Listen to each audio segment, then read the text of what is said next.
Hey, people, how you doing? This is the Duggystone Radio Podcast with me, Kirk Pickstone, your host for this show.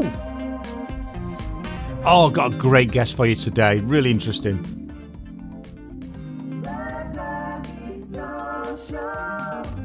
Oh, yeah.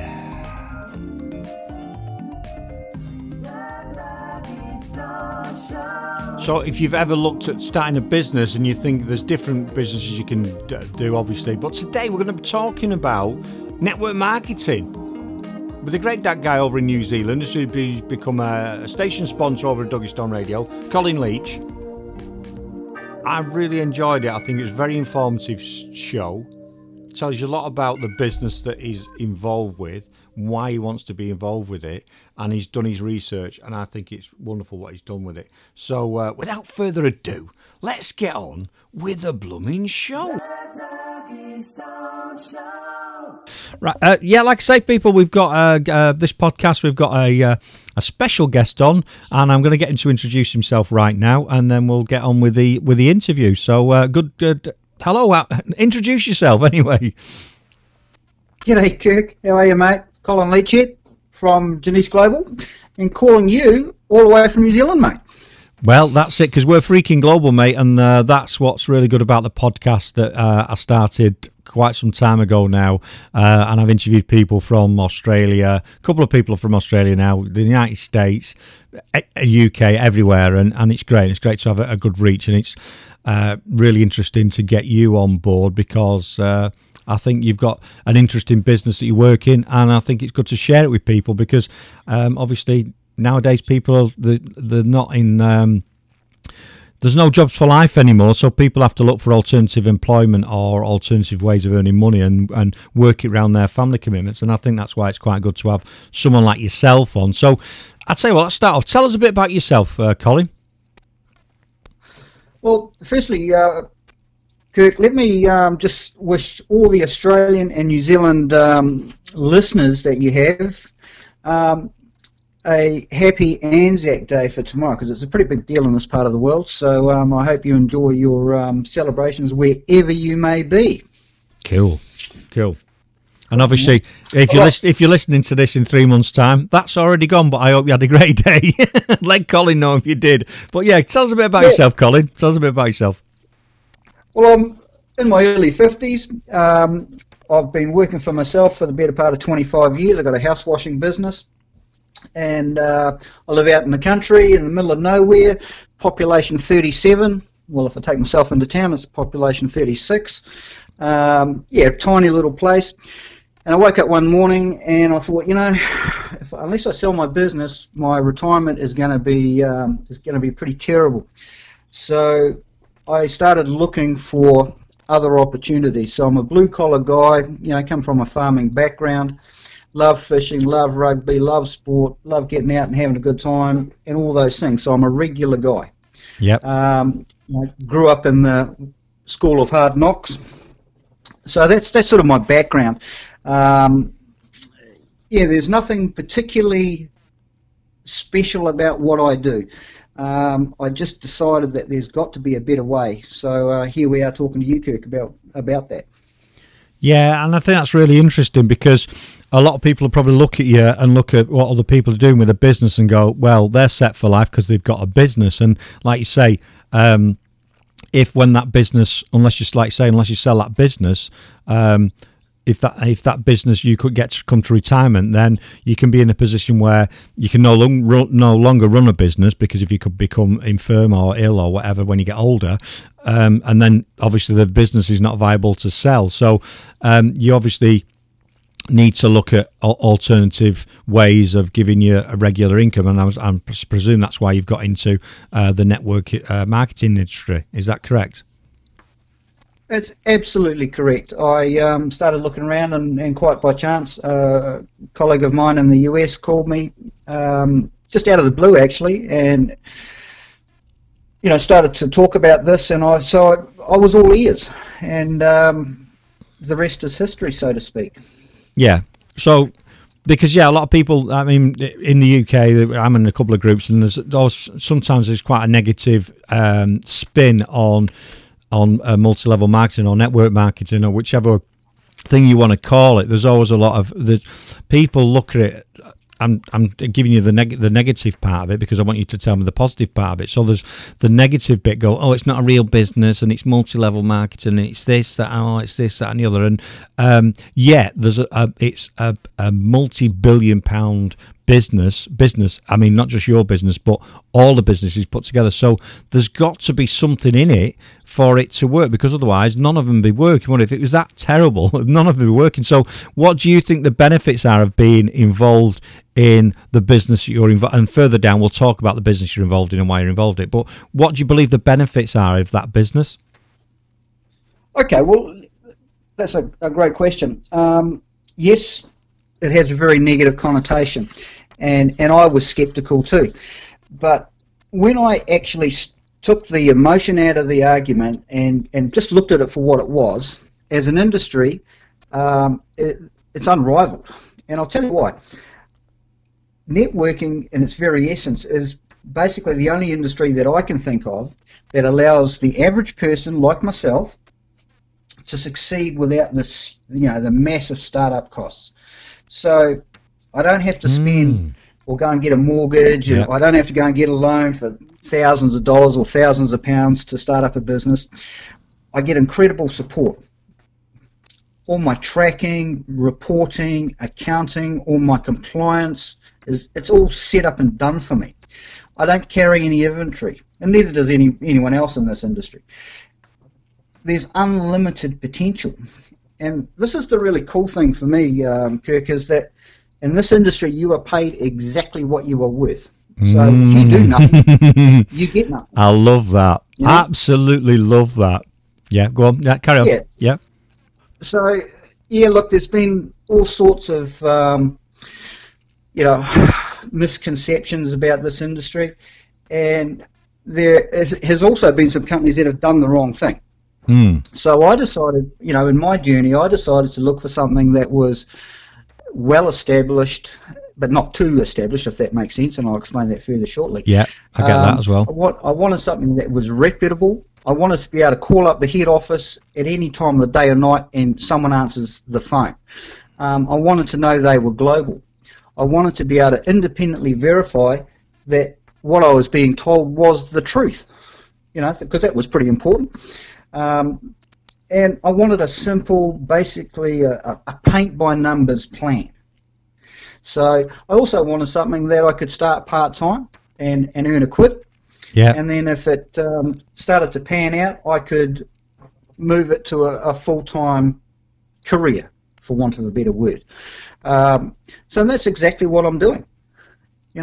So there's lots of people out there with that. I'll give you an example, Kirk. I was talking to a guy a couple of days ago, and he called me about, he'd seen some of the stuff that we'd posted about our business, and he called me up, and he was really skeptical, and really, he was curious, but he was skeptical, and he was trying to find all the negatives in it. But during the course of our conversation, he mentioned that I've got to go and check out a really cool restaurant in Hamilton that he'd been to. It was phenomenal and was the best thing that he'd ever been to, and rah. He mentioned that his wife had found this awesome dress shop selling remarkable clothes by a local designer, and the list went on. Anyway, at the course of our conversation, he says, look, I'm actually, no, I don't think I can do what you do. I said, look, Jimmy, that's fine, but guess what? You've been doing exactly what I do for the last 20 minutes, telling me about this clothes shop and telling me about this restaurant. And the only difference is, mate, I get paid. You don't. Yeah, and you know what I mean? Yeah, and what I do like about just rewinding, I was just picking up on what you were saying bit back, because obviously we've got a couple of businesses, and one of them is a design business. We actually self-funded that without being. We put about £45,000 into it to buy all the equipment and get it rocking. Which I don't know what that's about. Probably about 80,000 Australian dollars or something. So a lot of money to put in, but we had that because of our work, and we'd amassed some money. So that was great. So, but a lot of people, I see a lot of people who want to do things, especially, you know, they've not got that disposable income. They've not got £500 to put down to buy something. Do you know what I mean? Not let alone thousands. And I think that's a key point to what your business is and what network marketing is. It allows someone who's got a bit of about them, a bit of get up and go, a good personality that can actually make some money on the back of their skills. That as they can grow it over a period of time and end up getting a revenue stream that's a sustainable and gives them, you know, a quality of life. And the more they want to earn, the more they put in. It's not I think a lot of people get the misconception, and I think you're right when you said earlier on about some of these companies do it the wrong way. What really frustrates me is when you see people and you've got the laptop and they go, oh, and they're around the pool and go, you can have a laptop lifestyle. You can't just sit around the pool all day. You've got to go and actually interact with people. And I think that's some of the negative, even though they try to sell a positive, and that's some of the benefits. You can choose your time and where you work, which is great. But yeah, I think it's a really good way of someone to say, do you know what? I want to earn some money. How can I earn some money? I'm struggling to get a job. I'm struggling to do this, but actually, I'm able to go out and interact with people, and I think it's perfect for people like that, isn't it? It's a really good way of starting a business, you know, at low cost. Absolutely, and I think the other thing too, Kirk, is that a lot of people equate a low startup cost with something that's not real. Yeah. So, for example, you can get into what I do for as little as a couple of £100, you know? Yeah. And people think, oh, you know, gee, I didn't put £200,000 into this, so therefore it can't work. Well, the beauty of network marketing is it's for the average guy, like me. Yeah. But I don't want to be average my whole life, and I'm not saying that being average is bad, but you know, I've got some goals, I've got some dreams, I've got some desires, you know, like many. And this was a way that for little or no risk, I could dip my toe in the water. Yeah. Now I've progressed way past that, and we're building a fairly sizable team. Mm-hmm. And you know, my business alone is now in 20. Let me have a look at it. Sorry, 19 different countries. Wow. So that's not people that and they're direct people that I have personally sponsored. Yeah. Now, I'm no rocket scientist, but what I do know is that everyone's looking for a shot. Mm. The caveat, my friend, is in the name, network marketing. Yeah. The key part of that is the work bit.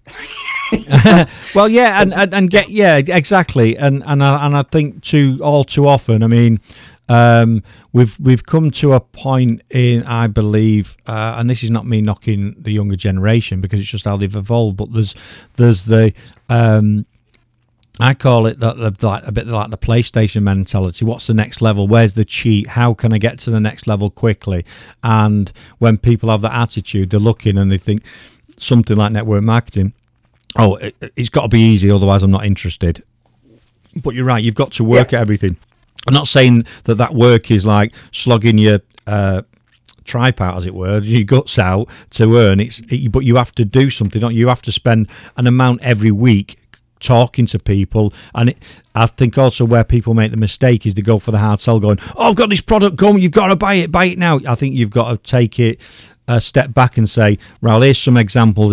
You're explaining your business and why you've got into the business, and I'm already sat here thinking, this sounds really interesting, this sounds really good, and that's why I wanted to interview you, because I want to give other people the opportunity to go, well, actually, is this something that I should consider as a career? Because my whole role and thing for doing these podcasts as well is to encourage dyslexics as a group to consider becoming entrepreneurs and working for themselves, because one of the things that they struggle with is confidence, etc., and struggle to get certain jobs because of the way they have to pass entry exams, as an example. So I'm trying to offer different alternatives and say, well, what you could consider this. I'm not saying what your business or this is right for everybody, but what I'm saying is, well, here's a guy we're talking to.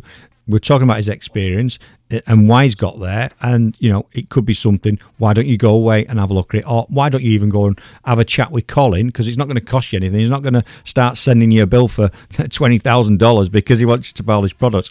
He'll have a conversation with you about his experience and take it from there. So I've probably answered the next question I had myself, which is why should people join your business? And we've not even mentioned the business yet, and purposely I didn't want to do that. But I think you should mention the name of the business and why people should join the business. I think it's a really good point to put that in now. Okay, well, the company that I represent is called Jeunesse Global. Yeah, and can you just spell that for me, because I'm dyslexic and people struggle, just so people understand. Can you just spell the name of the business? Is that okay? Yeah, sure. Jeunesse, Jeunesse, Global. Jeunesse Global. Perfect. Jeunesse Global. Remember that name, people. Right, okay. So share us a little bit about Jeunesse Global and tell us what it's all about and what they do, what the products are and that sort of stuff, yeah? So people understand what it is, because obviously at this point we don't even know what we're network marketing selling. It could be crocodiles, can't it? Or I don't know. Tell us what it's all about, mate. Well, look, I'm going to give you some facts, and I want to jump back to what we were talking about before when I said, look, I wanted to find something that was real. I wanted to find something that was verified. That's cool, mate. It's cool. So when my friend Mike called me and we had a chat and sent me some stuff, and this is what I found out, independent of Mike. So the company's owned by Randy Ray and Wendy Lewis. Over the last 8 years, which they're into their 9th year of business now, so they've only been around for 8 years. 323 national and international awards. So they're a rocking company. I'm sure you and your listeners have heard of Apple, Facebook, Amazon, eBay, and Google. Well, I'm going to give you a couple of facts here. They're blue chip companies. Apple turned $1 billion in revenue in year 6 of their operation. Facebook in 6 years, Amazon did it in 4 years, eBay in 7, and Google did it in 5. So it's $1 billion in annual revenue. Now, I can't even get my head around that number, other than to say it's a massive number. Loads of zeros. What I can tell you, yeah, it's just massive, mate. But the reason I mention these companies is because Jeunesse has turned over $1 billion in revenue in year 5 of their operation. Wow! Right, so we're 8 years old now. Impressive. Now, so that tells me a couple of things. One is, if they're turning $1 billion in revenue in year 5 of their operation, there are a truckload of people making a ton of commissions, and I wanted a piece of the pie. All right? Yep. So year 5, they did north of $1 billion in sales. Year 6 the same, and year 7 the same. So 3 consecutive years. So their growth has been phenomenal. So that tells me a couple of things. One is that their products are phenomenal. And the product range that we have is what we call the Youth Enhancement System. And it's just a series of products that encompass making us look young, feel young, and live young, basically. So everything from skincare and makeup through to energy drinks to weight management to health and wellness. The products are phenomenal. Yeah. So to give you a heads up here, these facts, by the way, are not me just making stuff up. They're quite findable across the internet, you know, and I can give you all the links to all this stuff if you want. Yeah. But just a few more facts that are fairly important to our conversation. This is on a global scale. Makeup, $60 billion. It's a $60 billion industry per annum. Skincare, $262 billion industry. Energy drinks, $9 billion. Wow. Weight management. Yeah, I mean, these figures are absolutely staggering. Weight management, $104 billion. And health and wellness, a $27 billion industry. So even if you just pick, sorry to interrupt. So I'm sat here now going, even if you just pick one of those sectors and one of those products in that sector, and made that you only need a small percentage of that annual spend that because people are spending it. It's not something you talked about Apple and everything. When Apple launched the iPhone and everything, no one was buying out Apple iPhones, were they? No one was buying that product, so they've gone from ground zero. You're actually, this is an industry where people are already spending money, like buying fuel for the car. People are already buying fuel for the car. They're already buying makeup and well-being products. So what you're saying is, you only need a percentage of that to actually make a decent living. Yeah, is that correct? Absolutely. But it's even, that is 100% correct, Kirk, but it's even easier than that. If the general public right now is spending gazillions of dollars on all these products right now, what we're suggesting is that we have products that fit into all those categories, and we just call it a youth enhancement system. Yeah. Instead of going down to the local pharmacy, and look, I'm not disparaging any other company or any other product. That's not what I'm here for. I get that. But if you're going to go and buy some weight management products, to look after or try and curb your weight problem, if you've got one, why not use a product that is equal, at the very least, to what's available on the open market? Buy it from yourself and pay yourself to lose weight. I mean, it's all we're doing is So what you're saying, and this is the whole ethos of the companies, I believe, that are ethical, is rather than you just selling a product, you're actually I think where it works is you say, right, actually, I use product X because of this thing I want to do, and actually this is what it's done for me, and I feel amazing, or whatever, or my skin's better, or whatever. So actually, if you're interested in, I'm not trying to push it, but that's what or someone comes and say, oh my God, Colin, you look amazing, what have you been doing? Well, I've been taking this product. Oh, right, tell me more. Well, actually, use it yourself if you like it, see if anyone else wants to use it, and do you know what? You'd actually get some commission on it. So you're not, it's a totally flipped way of looking at selling it. You're not, I think where a lot of people make the mistake, and this is what I was trying to say before, is they have a stock of, they've spent $1,000 on a load of products, and then they're going to anyone in the street going, buy this, it's great, and people just are not interested. They're just turned off. They need to not be sold to. They need to feel like they've made their own choice decision on using something or potentially buying stuff. I think that's a great way of looking at it, mate. I think it really is. I really like what you've said there. Yeah, well, I'll tell you what, you're going to love my next comment. Oh, come on then. I'm enjoying this. I'm going to just stop you. I'm really enjoying this interview. It's very informative. But yeah, carry on. I call a spade a spade. In fact, I'm surprised I've got through this much of a conversation without a swear word, to be perfectly honest, Kirk. But, and me. It's just the way I am. But people often ask me in various forms, but the question is, well, how much does it cost to join this thing, right?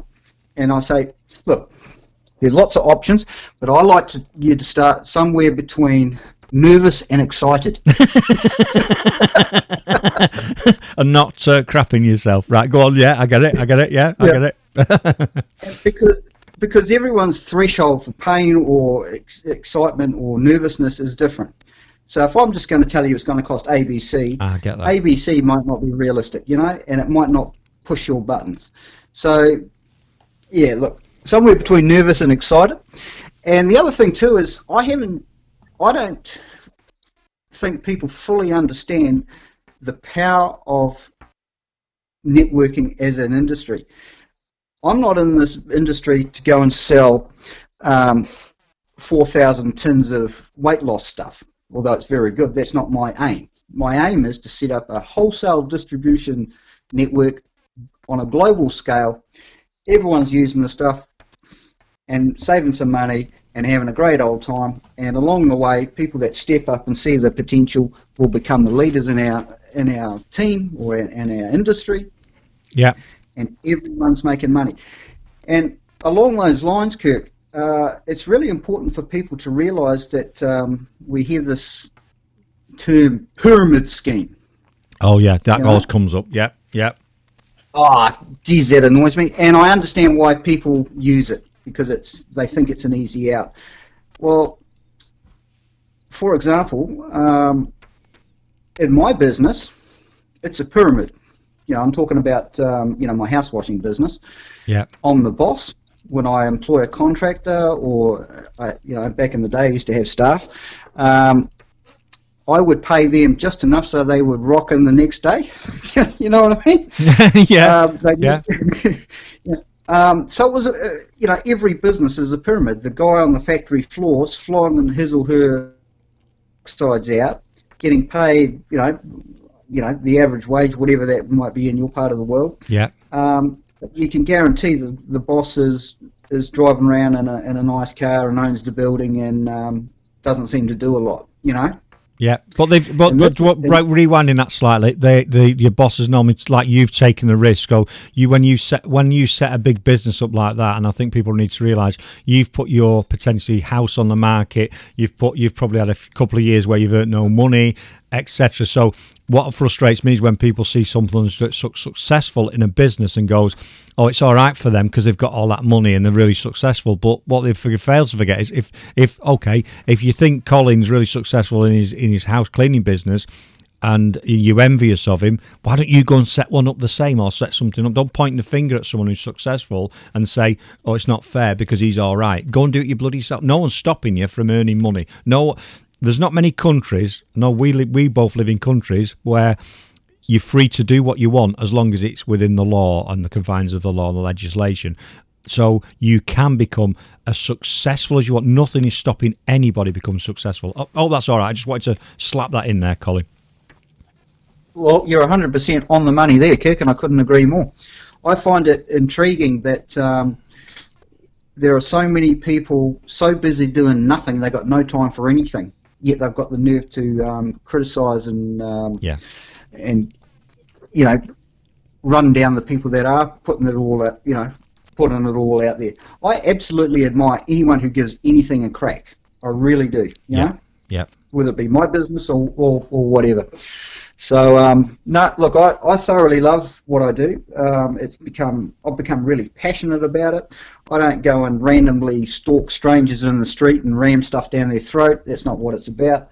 I talk to people like I'm talking to you. Yep. Here's the facts. You either like it or you don't. And if you say no, hey, that's okay, because this isn't for everyone. No, if anyone's listening, well, everyone's listening. Of course they're listening. For people that's listening, I'm sat here going, I want to now understand more about Jeunesse, definitely global.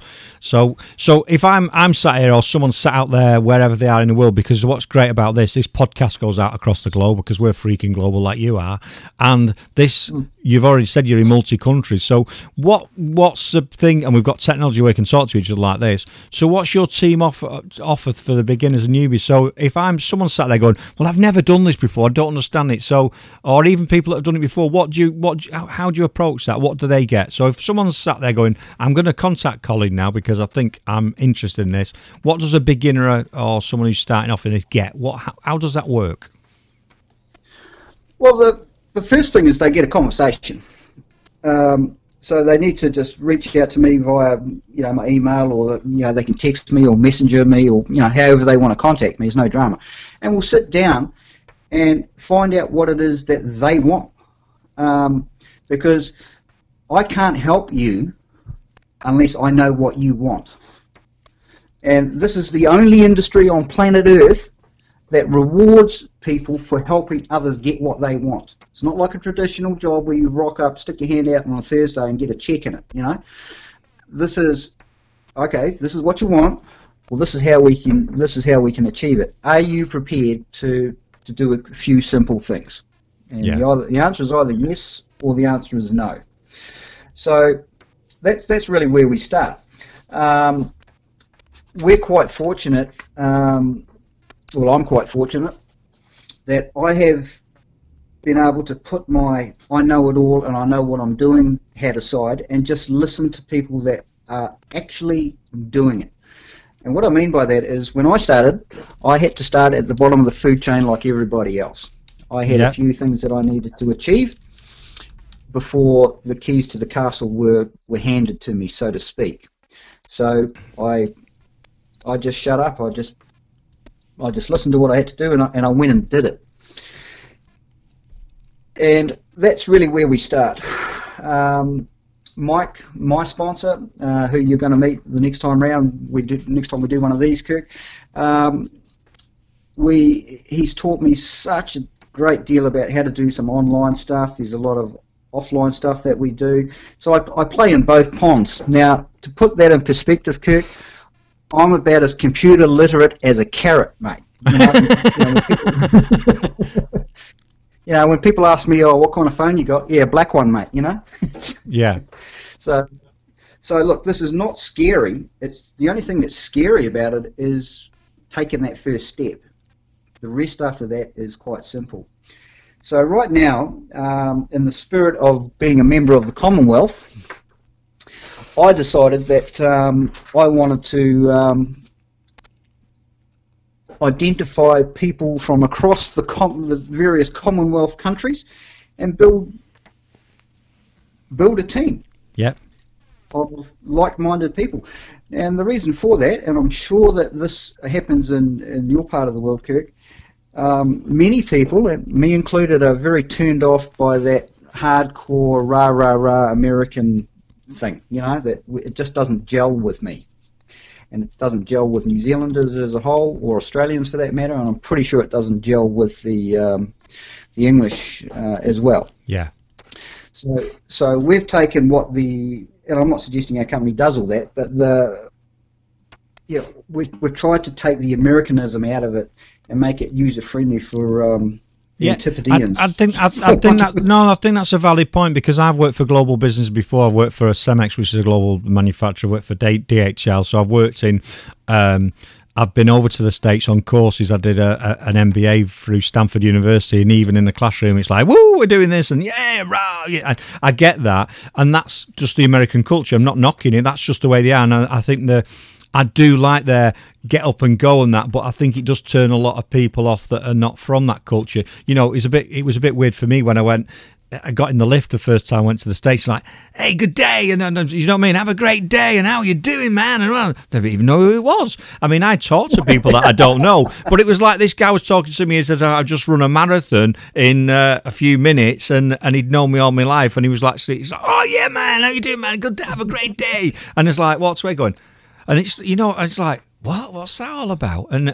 But you're right, you've got to work out the cultural differences. So, as an example, if you went to India, the difference in the Indian culture is totally different to our culture, but there's some similarities, and they're more reserved. And if you went to China, you've got to. And what I think is great about your global business, what you're trying to achieve, if you've got people in that demographic and you take away that Americanism out of it. So, for example, if you're talking to, say, me in the UK, and then I'm in the UK, I know the culture in the UK, so when I go to sell the products or interact with people, I'm already in the culture. I'm not, for one of that word, American coming over going, hey man, come and get it. The people are like, oh, get away, what's he doing? And I think that's really key. This is how it works, is you've got the fundamentals of the business model and how to do it, but actually you could tailor it to your own circumstance, your own network group, and your own cultural differences and nuances. I think that's really good what you've done.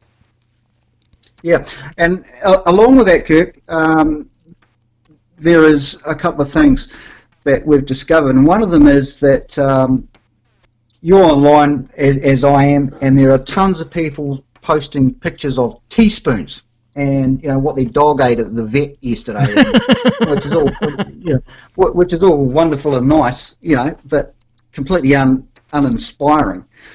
I'm not suggesting don't do those things, but if you're going to be online, you might as well make it revenue gathering exercise as well.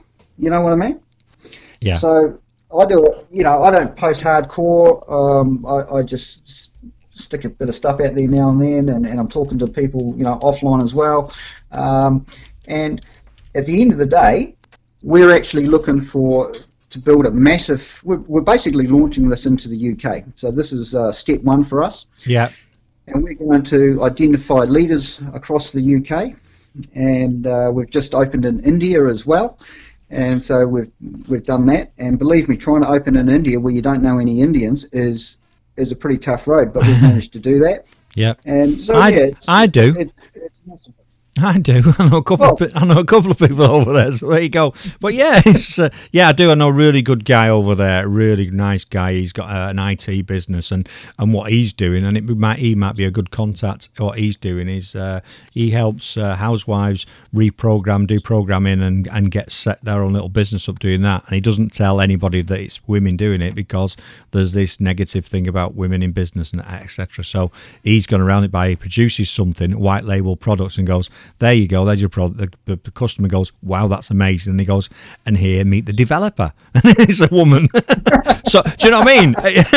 And so he's giving opportunity. So, yeah, I think for me, somewhere like India is perfect, because obviously it's still an emerging economy. There's lots of people over there, and as they get more affluent and get more money, they are going to be buying more health products and things like that. So I think that's a great market to get into. Really, truly is. The opportunities there could be immense. So yeah, cool.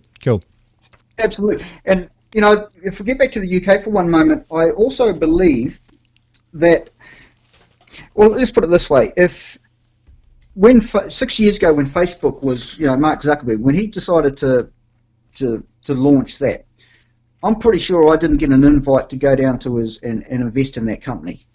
No. And with hindsight, and I don't know too many people that did. What I do know is that it's a multi-billion-dollar company now, and wouldn't you have liked to have been right at the beginning of that? Yeah. Well, I've got exactly the same opportunity, because the numbers don't lie. So in year 5 of our operation, we turned $1 billion in revenue. Yeah. So, we're right up there with some of these blue chip companies. Just a couple of quick other facts along these lines. And I can provide, these are all third-party independently verified facts, and I don't mind sending the necessary links to whoever wants to see them. But for the 32 of the last 36 months, we've been ranked number 1 in momentum. Business for home. On the DSN Global 100, which ranks the top 500 privately owned companies, we're ranked number 14. Yeah. 13 of the top 100 earners in this industry, on planet Earth, are from Jeunesse. Wow. So so if we jump all the way back to where we started, why did I join Jeunesse? Well, it was a no-brainer. and you were somewhere between nervous and excited. So that's great, Colin. I tell you what, I think we need to do another. Like you say, you've got someone in the States we want to talk to. I think we'll do another interview like this, another podcast, and I'm sure people are going to want to get into this. And what we'll do on the show notes, we'll add any links, we'll add your contact details, we'll add a link to Jeunesse Global so people can check it out, and any of those verified external links, send me all them. We'll put them all on, and then people can look at it, have a good précis of it, and go, do you know what? This looks like something I want to have a conversation about. So how can people get hold of you, Colin? Because I think we've covered everything we need to cover in this episode. So what's your contact details? What's the best way for Joe Bloggs sat at home now going, do you know what? This sounds brilliant. I need to speak to Colin. I just want to know a bit more information. And what I'd say to people, don't be afraid of ringing thinking when you ring, he's going to want to give you the hard sell, because obviously if you've not got over from the conversation, I don't think that's the case. So if you just want to ask a bit more questions, I would definitely give Colin a ring. I've been talking to Colin for 6 months or so now. I really like the guys, and otherwise I wouldn't have had him on the show. So what's your contact details, Colin? All right, well, excuse me, I will send you over my link so people can grab me from there, but they can email me at bamboofxglobal, I'll spell that, BAMBOOFX Global, @gmail.com. You can hook up with me via Facebook. You can also text me. I would suggest from your part of the world, don't ring me because it'll cost a fortune, but text me, and there is a reason for this. Text me on +64 21 0837 4736. Do not call me, because if I see an English number, I won't answer it, and I'll tell you why. In this part of the world right now, we are being bombarded by some scam people that are using English numbers they're not from England, but and it's all over the news at the moment. And the moment you pick up, they charge you like $45 a minute to answer the phone. I get that. Yeah, there's a lot of that going on. Yeah, okay. Yeah, so I'm not suggesting they're English or from England, but we do know here in New Zealand that they're based in Europe somewhere, but they're using English phone numbers. Yeah. So I won't pick up the phone. However, if you text me and say, "Hi, it's Bob," Bob, I listen to Kirk, I will get straight back to you. Correct. No, that's brilliant, that, Colin. I really like that. I've really enjoyed the conversation, and I'll be getting you back for a further session, and we'll talk to the guy over in the States. Might be a bit more hoo-rah-rah, but that's fine, because we want people in the States to get involved as well, don't we? And I wish you all the success with this, and I know you're going to you're a very astute guy. You've looked at the numbers, and you're very passionate about what you do, and I really like it. And for me, I think you give everybody a real good understanding of what Jeunesse&nbsp is about, why you're involved in it, and how people can or not get involved in it should they wish or wish not to. I think it's a really good way of approaching it. So thanks very much for your time today, Colin, and it's been a great interview, and I hope you have a great day. Kirk, I really appreciate your time, and I'm looking forward to catching up with you again. And look, thank you. You're doing a great job, and you're freaking global, mate. Yeah, and is it right? Do you say kia ora in New Zealand for hello or good day or whatever? Is that what you say, or is that wrong? Am I wrong there? It might be a swear word. No, no. Well, that is correct, and it's kia ora is how it's pronounced. Yeah. Kia ora. So it basically means hello, how are you? And kia kaha, go strong, be strong. Excellent. We've taught them some New Zealand as well. But yeah, have a great day, Colin. Thanks very much. Good luck with your business. Let's keep us informed. Send me the links and we'll try and get people to you. If people are not sure and can't get to Colin, more than happy, if you're listening on a podcast, contact us at Duggystone Radio, either on the Facebook page, drop me a personal message. I know Colin personally, and I'm more than happy to hook you up. So if you've got any issues trying to get hold of Colin, want to know a bit more information, want to talk to me, you can also email me, Kirk Pickstone at Duggystone.com. Or go to Duggystone Radio Facebook page, drop me a line, say, hey Kirk, can you give me a bit more information about Colin, and we'll do that. And we'll also put a bit of an article on the Facebook page as well. So anyway, I think we'll cut the interview down now. Have a great day, Colin. Thanks very much again, and I'll speak to you soon, mate. All right, Kirk, thanks so much. You're a dead set legend, mate.